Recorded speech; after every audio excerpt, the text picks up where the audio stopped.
You're going to do 20 million this year. I think it's actually more important when you have a business partner than your wife. Whole thinking has to change. It has to elevate who you hang around with, who you interact with, who are you ending your day with. The biggest decision you'll ever make in your life if you want to be a successful entrepreneur is... Welcome back to the Exit Rich podcast. I am with Patrick Summers, General Air Conditioning. Call the General, baby. I like that slogan. Call the General. Right. You're going to do 20 million this year. How long have you been in business? Well, the company's been in business 40 years. I've started there as a technician in 2010. Bought the company with my business partner, who was a sales manager in 2018. And so... Oh, we got a story here. Okay, so the company's been around for a lot of years. Yeah. In 2010, when you bought it, how much was it doing? 2018. 2018. I started as a technician. So you were up to $6 million. $6 million. And then I quickly moved up to service manager, ops manager, and general manager. And then 2018. You bought it. Yeah. Now, I'm assuming you had a good relationship with the owner? Yeah. He was like a second father to me and my business partner. He was Frank Harrison. He came to us and he wanted to retire when he was... Wait a second. This is my son. Let me give you everybody's the dope. Yo, buddy, I'm actually doing a podcast right now. We're called the General. Is everything all right? Can I call you? It's out of real fast. Stay out of my friend here. It's my son, LJ. Hey, how you doing? All right. I don't want to be rude to him. I want to give him all of his time. All right. Can I call you back? Let's go, baby. I'll call you back. Sorry about that. Oh, that's... Right. So I do the same. So you and your partner, you bought a company. Does he hold the note for you? Yeah, he holds the note. He held the note for you. I go, right. That's what I talked about. Were you at my meet and greet? Yeah, I was. And that's how the majority of companies are sold. You hold the note, but you're delivering on your promise. Yeah, and well, our last payment will be April of 2026. My man. It's a good feeling, eh? Very good feeling. It's a good feeling. And then you guys own it. I mean, but that's how most companies are bought. Most people don't realize that.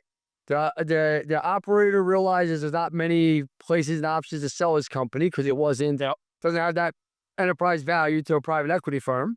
And a technician like you that's passionate, loves what they do, sales guy, you guys team, I guess he's your best friend at this point, right? Yeah. We pretty much have to be, right? Yeah. It's almost like marriage. I think it's actually more important than a marriage because, and I love my wife, but my wife gave me my children. There's really no business tied to my wife. Like my wife, I want to take care of whether she cheats on me, leaves me. She's the mother of my children. So she gets the pass for the rest of her life. Yeah. She's taken care of. A business partner, you're not going to. Or a business partner better dot every I, cross all of his T's, bring value every day, or you're going to say, I'm out of here. Yeah, correct. Yes, 100%. So I think it's actually more important when you have a business partner than your wife. And there's a lot, like I've got 4 kids. So obviously, strong marriage and the kids is important, but when you look at a business partner and you look at the number of people we employ, we have a responsibility to those people. Absolutely. And if we get tangled up in our relationship, or one of us isn't delivering on our commitment to each other and the team, then it's really the team that ends up suffering, and that's a big burden to carry. Yeah, I don't think people understand the weight of what the owner operator has on their shoulder of delivering a 5-star work environment, a 5-star meeting payroll every single time, 5-star insurance. Like, it's it is stressful, man. It is stressful. It is, and you'll have sleepless nights and you're making a payment on a business. So you don't even own the business per se yet. You own it, but it's not paid off yet. All right. I mean, so you talk about that stress and that anxiety because you had to have it because I had it. Very much so. So when I was a general manager, I could walk away anytime. I could just say, this isn't for me. I want to go find myself. I could walk away anytime. I could relocate.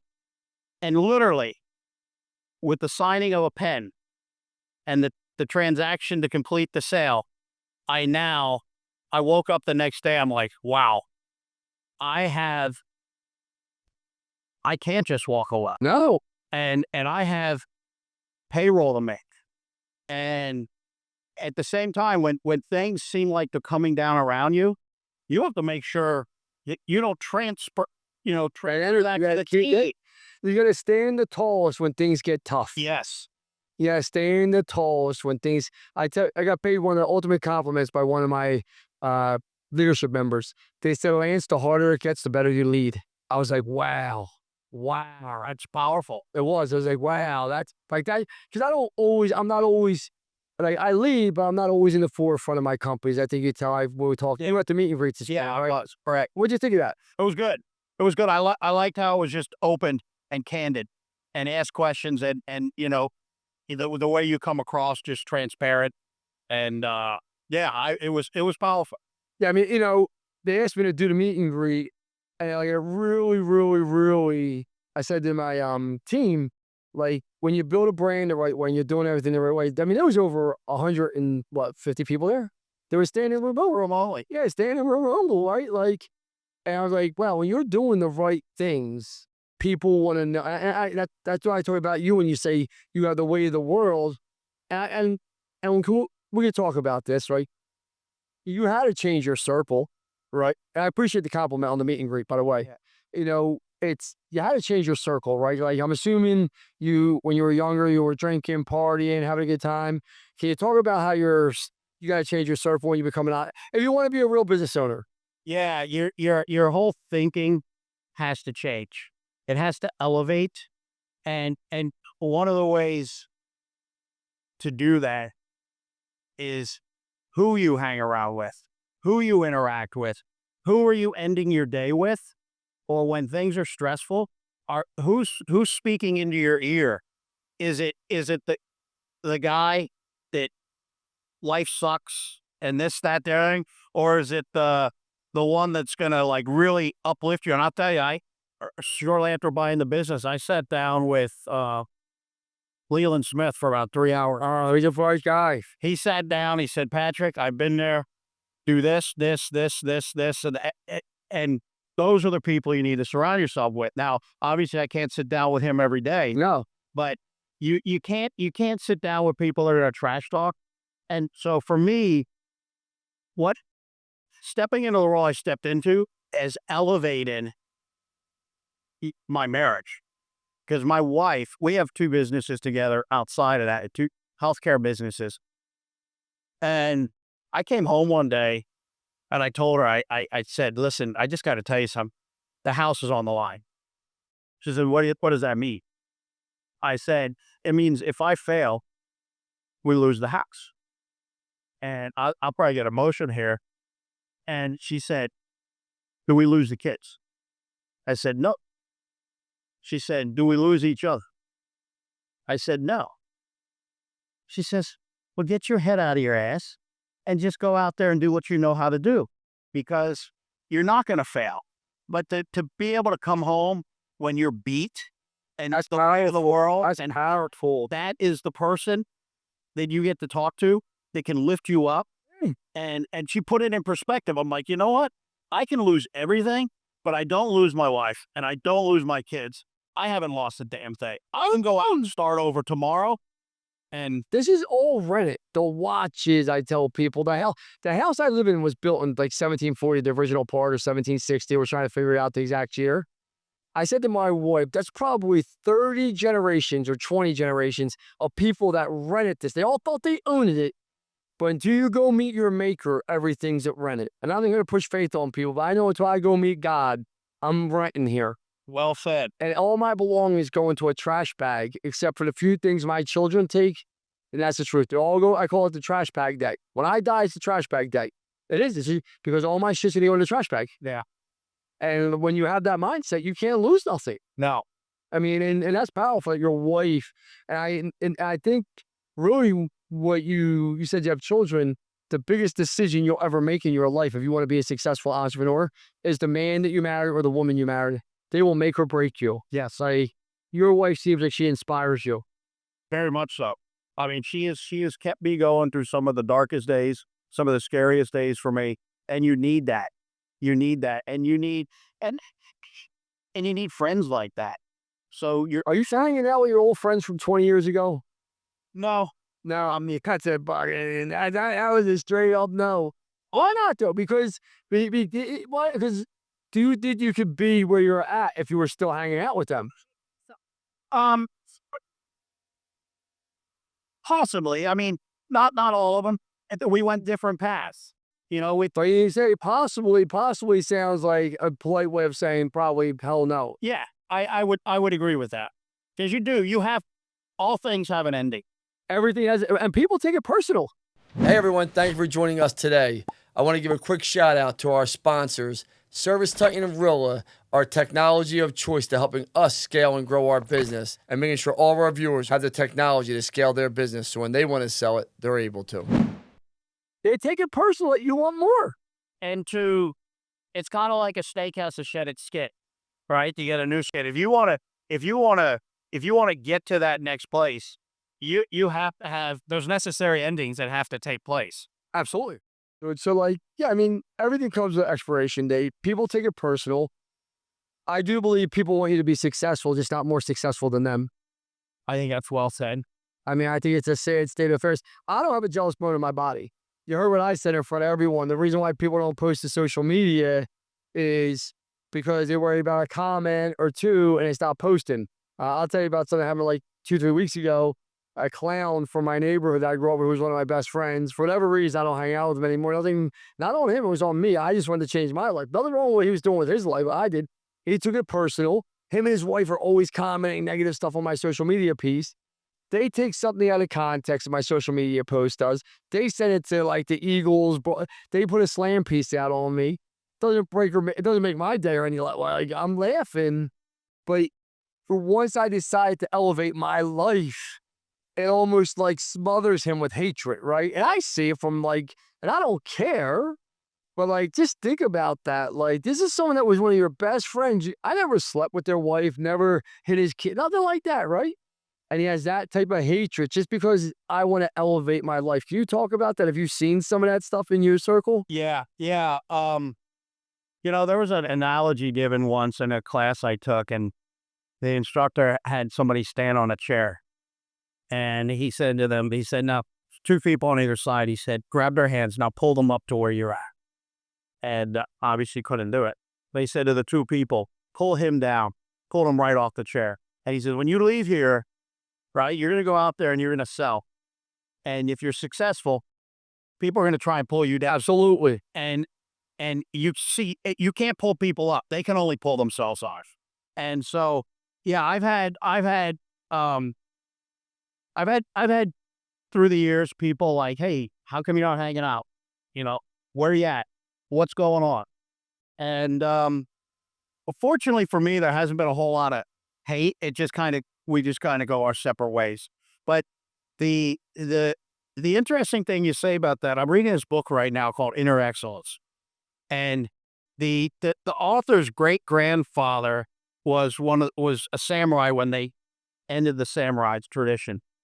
And he had no other identity, no other purpose.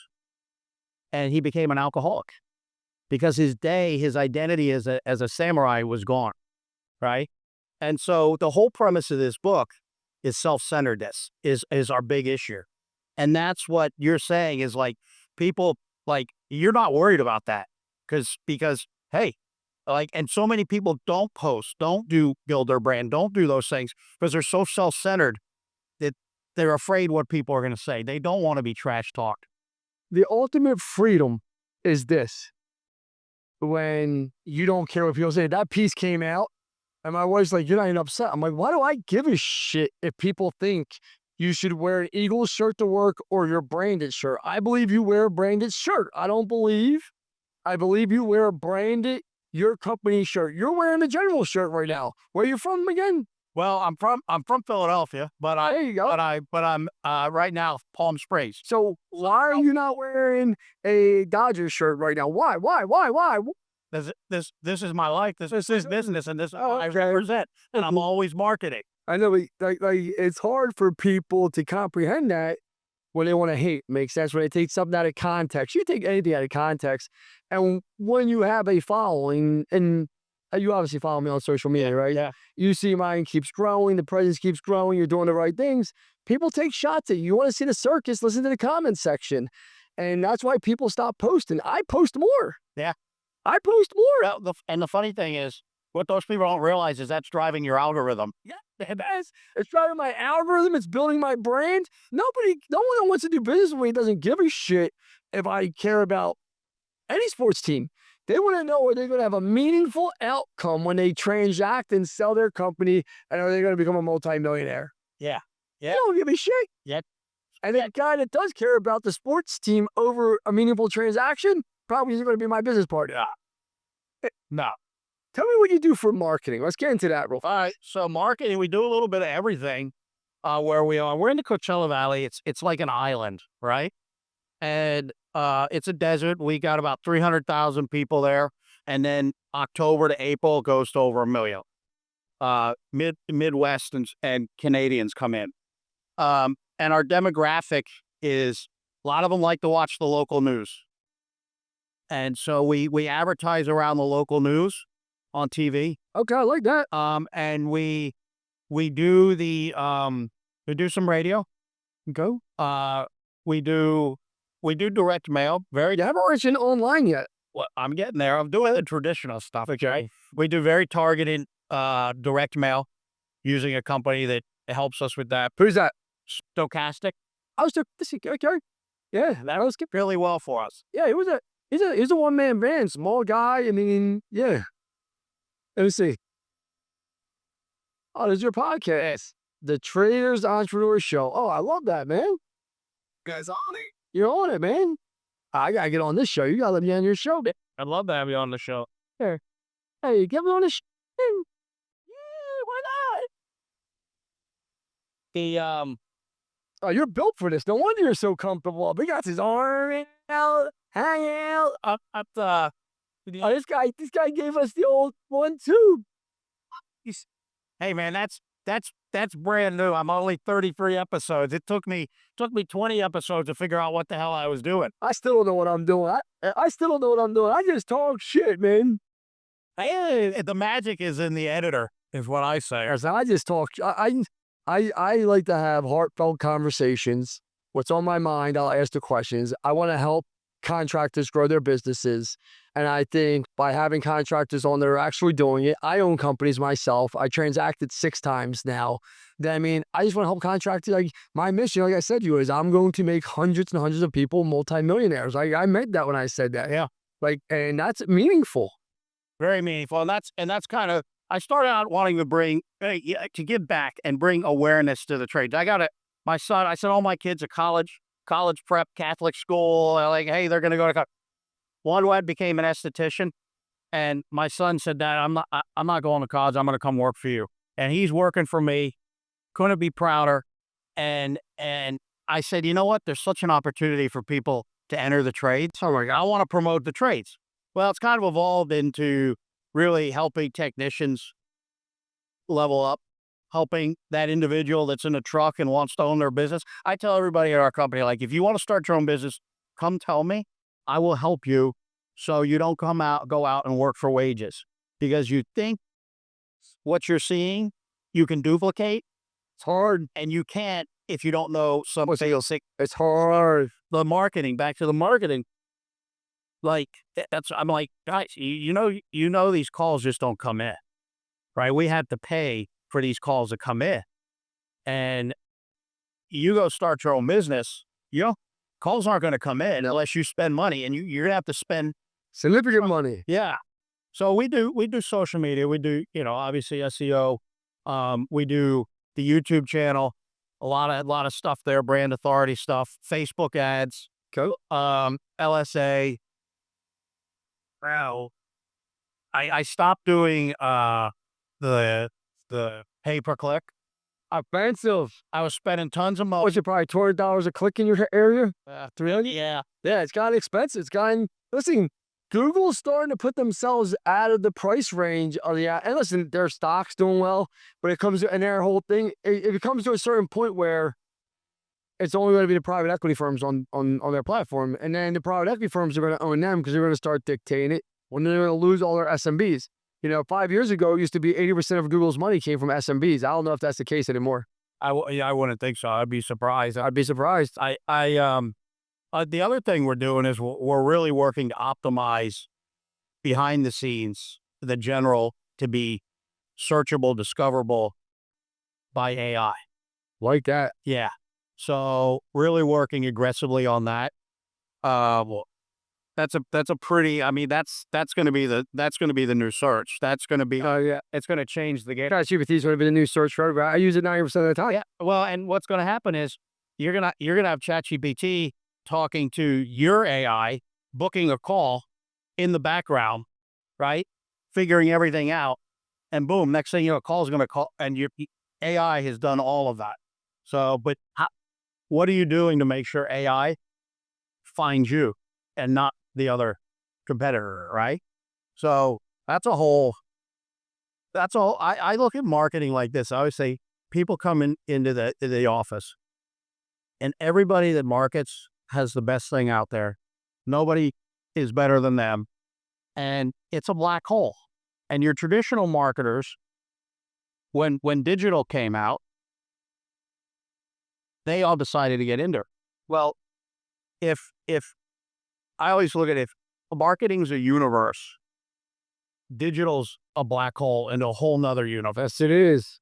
And just because you know this doesn't mean you know that. Without a doubt. Now, last question for you. What's step one from going from 10 to 20 million? Because that's you're trying to grow your business. Well, give me the 3 top things you focus on every month to keep your business going. The people, People, I like that. the process, Process. got to have the right process, and along with the process, systems process, and I would say the marketing. The marketing. I got to get the calls in. The calls got to come in. The right marketing. The right market. I did the biggest thing is increasing your close rate. You got to increase your close rate in your average ticket. Listen, I appreciate you being here, brother. If people want to get a hold of you, how do they get a hold of you? And I love this podcast. We're going to promote your podcast. I have the abundance mindsets. Go listen to the Trade Entrepreneur Show. Tradepreneur Show. How do people get a hold of you if they want to get a hold? They can email Email. Patrick at callthegeneral.com or Patrick at thetradepreneurshow.com. Or they can call me 760-250-2420. I give my cell phone out to anybody. I love it. Let's go, buddy. Let's get a picture.